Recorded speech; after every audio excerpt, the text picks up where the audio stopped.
Yeah. You're live. Okay. We depicted the cave right there, and we didn't show inside the cave because at this point, right here, he's being blinded by the sunlight, and his back is facing the cave, and the cave is just representing the ignorance and the stupidity that was happening in the cave.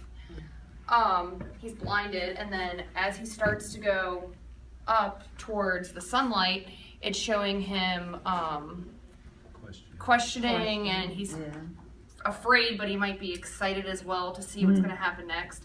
Here we showed education, and then we showed him communicating with other knowledgeable people out in reality. I like the Greek pillars with you and me saying YouTube, internet. And then up here, it's getting into art and music, and That's great. He's That's really broadening good, his horizons. And then up, as he gets to the final stage, or what may be the final stage, is him teaching others that were in the cave about what he's learned and pretty much getting them to not be afraid to look up. The three major points that we got were going from ignorance to trust can be painful. Knowledge is power. No, that's good. It's really up good. Here, he was shown teaching everybody.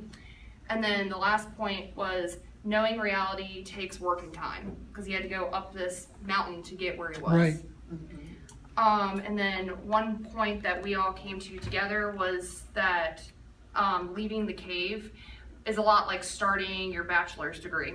You are afraid, but once you get to the end, you are more excited, but you're also still afraid of what may happen next. It makes sense, yeah.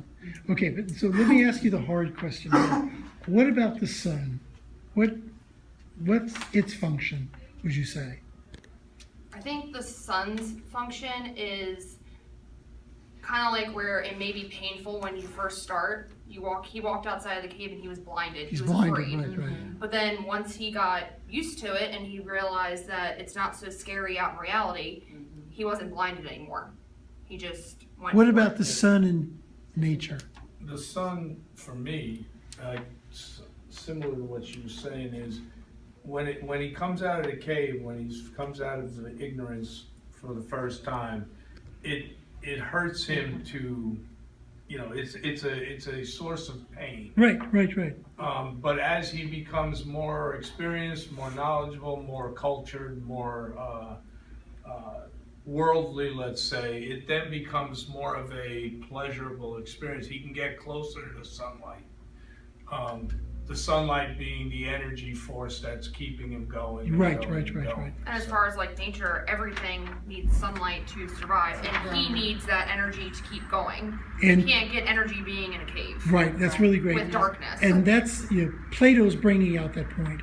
He really, really wants to emphasize it, and we'll see it in the myths as well. All the mythic creatures and the mythic events require something beneath them and stronger and powerful. And in the myth of the cave, it's the sun. It's the source and the purpose of everything.